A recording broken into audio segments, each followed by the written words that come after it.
Good morning, everybody. My name is Mark Lomas, yes, Cloud Solutions Architect and Cybersecurity Specialist at ProBrand. Today I'm going to be taking you through a slightly different presentation to the style that I've delivered in previous years' cybersecurity expos.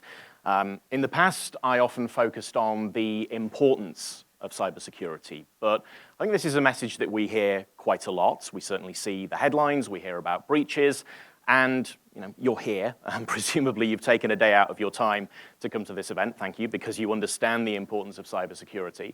So what I'm going to focus on today instead is some of the areas where hopefully we can give you some ideas based on some of the experiences that we have as an organization that works with customers to help them understand their cyber resiliency, help them understand their cyber risk. And we do understand, of course, that this is a difficult area. It is tough to compete with cyber criminals who are experts at what they do. They're experts at finding vulnerabilities, exploiting those vulnerabilities, trying to find ways around your cybersecurity protections that you try and put in place to protect yourself.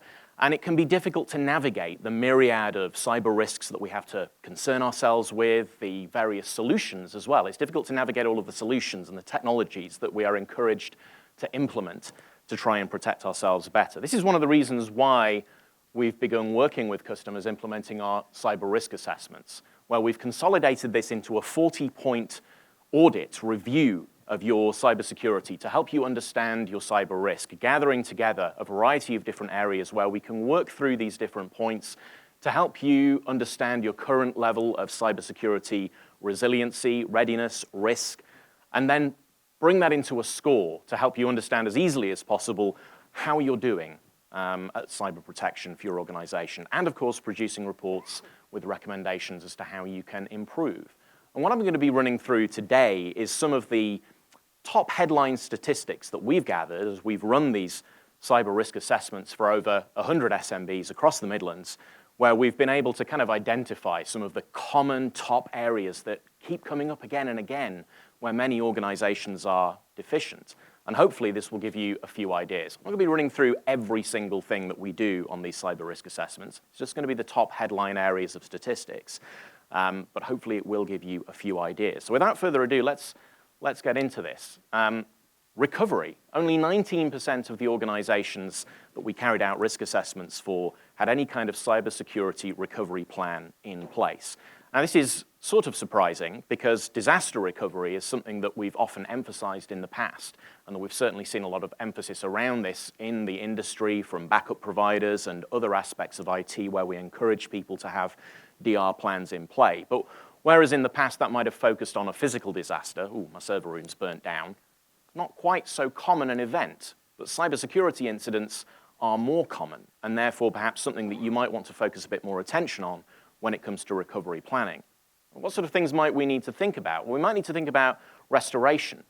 You can't necessarily just rely on restoring to last night's backup if you have a security incident, because cyber criminals might have been moving around inside your IT estate for a little while before a detection event occurred, before a disruption event occurred. You might find that you have to spend some time figuring out when you were originally infected, when the criminals got into your environment. You might have to spend some time staging your restores to validate that they're clean before you move them back into production. And of course, this can slow down the process of getting back up and running again.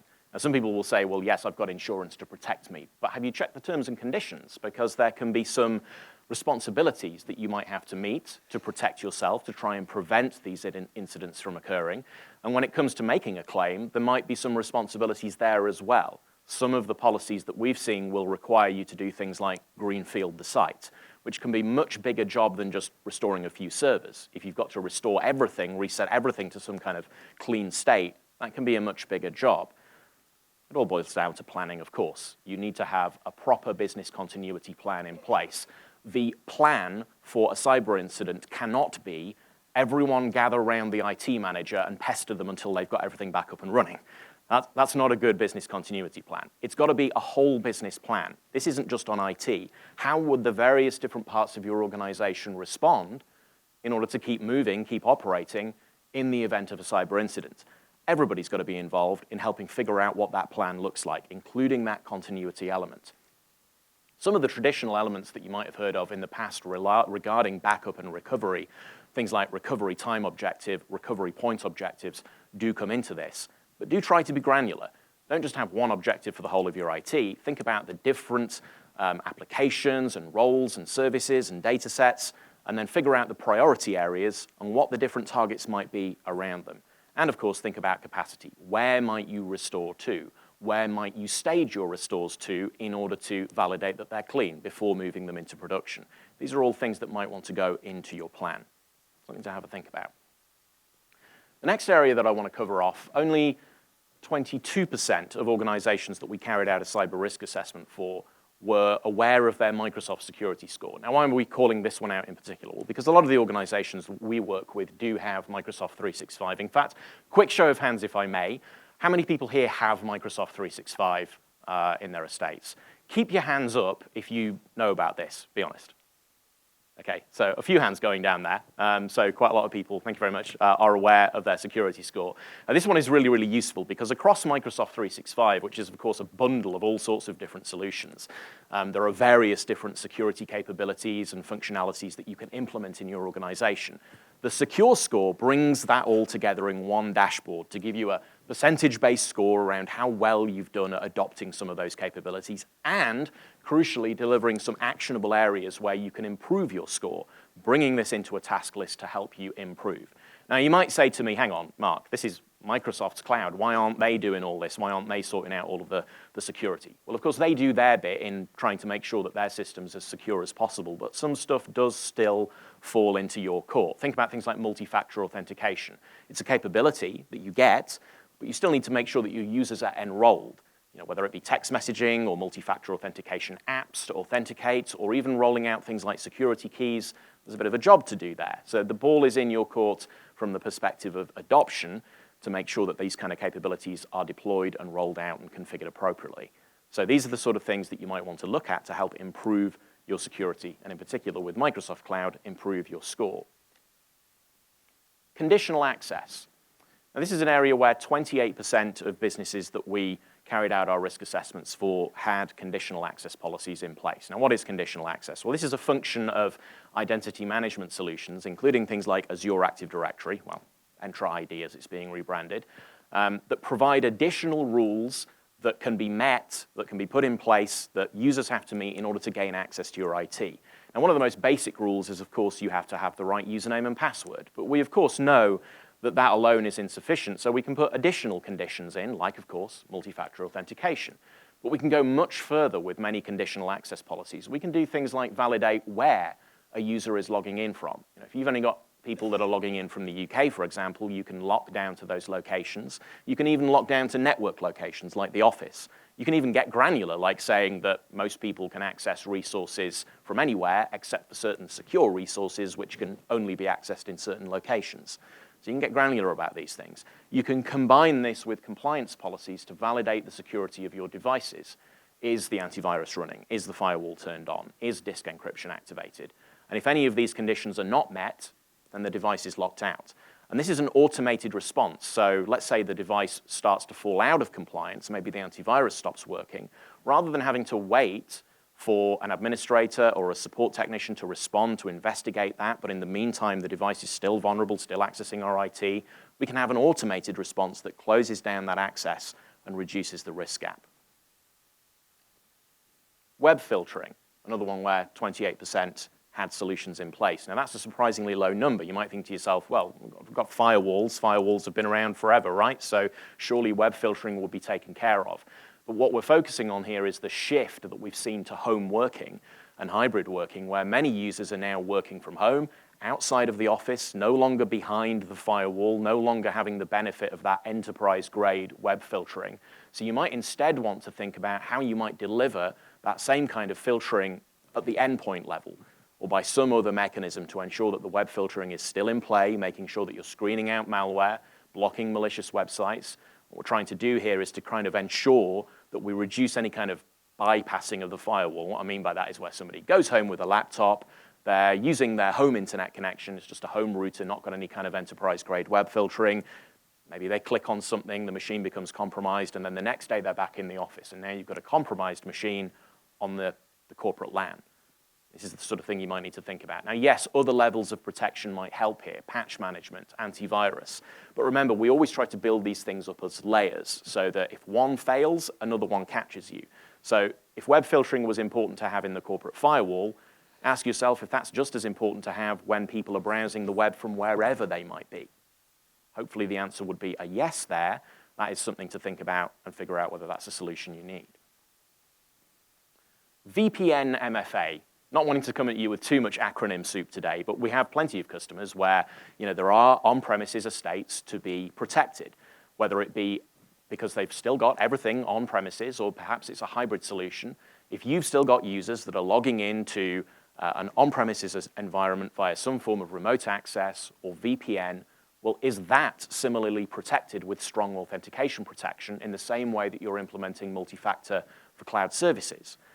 It's probably something where if you don't have it, you should, because that's another access route into your IT estate. And it's another route through which, if there is no strong authentication protection, then there could be a vulnerability there. The good news is that you may well already have the building blocks for this already. If you've got things like Microsoft 365, you've got Azure AD, Entra ID, you've got the multi-factor authentication capabilities that come with that. And if you've got a modern remote access appliance, it'll probably have the capability to just integrate with your identity management solution. In this case, let's use Microsoft as the example, so that when people are logging in to their remote access solution, the login process, the authentication process, is handed over to Microsoft, and it handles the authentication. And of course, it can now do all of those strong protections. It can validate not just the username and password, but the multi-factor. It can do the conditional access rules. Where are they logging in from? Is the device secure? All of that. And if it passes, then we hand back to the remote access appliance, and the VPN connection establishes itself. All is a pretty seamless process and pretty convenient for the end user still because it's single sign-on. They're just using the same username and password they use for their Microsoft account, using the same multi-factor. It's not a different multi-factor, it's the same one. So it's a pretty straightforward process. Of course, users could be using text message authentication, using the Authenticator app, or if you've got mobile-resistant users, perhaps they're not prepared to volunteer the use of their personal smartphones, you could use a physical token. Like this YubiKey here, for example, phishing-resistant multi-factor. So we can provide these kind of capabilities, and realistically, there should be no excuse not to have multi-factor authentication. And the last one that I'm going to talk about is data. Data protection is an oft-overlooked area. We can have all sorts of sensitive data depending on what industries we're in. Maybe you're in healthcare, legal, finance, with some obvious sensitive data sets to protect there. But even if you're not, you could find yourself with intellectual property. If you're in a particularly innovative business or in research and development, maybe you're in manufacturing and you've got a customer that is sharing intellectual property with you. I haven't even mentioned GDPR yet. There's all sorts of reasons why we might have sensitive data that needs to be protected. But what do? We take that data, take those files, put it on a file server, put it in a document library, slap some permissions on it, and call it done. Is that necessarily sufficient? If I've got access to some data, but you don't, well, there's nothing stopping me attaching that file to an email, sending it to you, and now you do have the data. Because the permissions don't follow the file around, that doesn't provide the level of protection that you might need. You've got people downloading data to their desktops, putting it in personal clouds, putting it on USB drives. So there are all sorts of things that we might need to think about here to protect our most critical digital asset, our data. And this could be through things like cultural changes, where we might say, we want to move away from the attachment approach. If you attach a file to an email and press the send button, it's gone. It's left your environment. You no longer have any control over that. And if you suddenly realize, oh, I sent that file to the wrong person, or I sent the wrong file to somebody, it's gone. You no longer have that control. But if you use things like a sharing facility in, say, SharePoint or OneDrive in Microsoft 365 or other similar cloud services, you're not actually pushing the file out of the environment. It's not leaving your environment. You're just sending a link. And if you then realize that you've sent that to the wrong person, well, you can revoke the link. It gives you back a little bit more control. But we probably want to do a few additional things as well. You might want to think about data leakage prevention.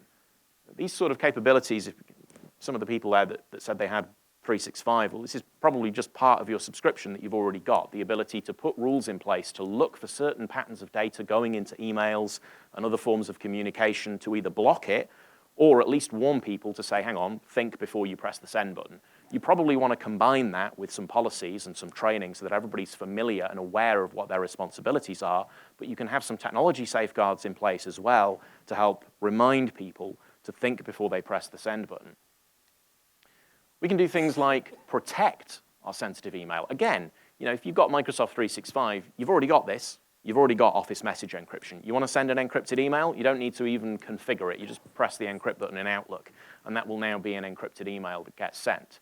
If you do want to do some configuration, let's say you work with a customer, partner, supplier, you're regularly sending sensitive information to them, and you want to make sure that it's always protected and that no one can forget, well, from an administrative point of view, you can go into the Exchange Admin Center, set some rules up that say, for example, all email I send to some particular domains will just be automatically encrypted by 365, and it will just do that for you. There's very little to set up if you need to go that step further. And finally, file encryption. This is where we do start to get to the most sensitive types of data that you might have. If you do need protection that does follow the data around wherever it goes, then you might need some sort of file encryption solution that is going to protect that data in that manner. Now, this means that we're going way beyond something that might happen with something like drive encryption on a laptop. That's going to protect you if the laptop is lost or stolen, someone rips the drive out. This is about protecting the data wherever it goes, protecting the files themselves, so that regardless of how it lands with someone, whether it's reached them via email or a share or a USB drive, that it's protected. If it lands with someone that shouldn't have access to the data, it doesn't matter that they've now got their own discrete copy of the file. If they're not supposed to have access to it, they won't be able to open it. What this is all about is ensuring that we can kind of protect you against forced and unforced human error. So unforced human error is where someone just makes a mistake, they accidentally send data to the wrong place. Forced human error is where a cyber attacker is involved and they're trying to manipulate someone into giving some data away. Of course, there's also a third scenario you might wish to consider, the rogue employee. These sort of data protection solutions can help you in those scenarios. Now, I mentioned at the start that we weren't going to be focusing too much on the importance of cybersecurity, but this is something that sometimes still crops up, the idea that it's never going to happen to me, I'm too small a target. Well, we heard just last week from the head of MI5 that, for example, Chinese hackers are targeting UK businesses, in particularly targeting innovation, targeting research and development, and going after smaller organizations and startups because they know that those organizations might have exactly this attitude and be thinking, well, I'm too small to be a target. No, you can be a target because you're small. But just because you're small doesn't mean that you can't have strong security protections. There are plenty of ways and means to implement the kind of protections that you might need to protect your most critical digital assets. And of course, looking at it from the flip side, there's the opportunistic hacker, the cyber equivalent of the thief walking down the road trying every door handle of the cars as they go along to see if anyone's forgotten to lock their door. You don't want to be the person that's forgotten to lock their door, and then the opportunistic criminal strikes. And we do hear from plenty of organizations that will say, well, this is all very well and good, but I don't really have the cash to make that investment. But as we're walking through the car park, the Rolls Royce is parked up. So, think about what would happen to the income stream that's feeding into that if you have a cyber attack. It's going to go away. So these are the sort of things that we do encounter. But like I say, I think the main thing that I would say is you can be a target because you're small, not necessarily something where you're going to be overlooked. Now, if you'd like a cyber risk assessment of your own, I've got the QR code up on the screen here. Give it a scan with your phone. I'm going to leave this on for a little while we go through the Q&A. If you'd like a cyber risk assessment of your own, please do have a scan and sign up on our online form, and you'll be able to have a look at your own cyber risk, understand your own cyber resiliency level, and get some recommendations from many of the other areas that we focus on. As I said at the start, what I've gone through here today is just a few ideas, just a few of the headline statistics, not absolutely everything. But with a cyber risk assessment of your own, we'll be able to go through a full audit and let you know how you're doing.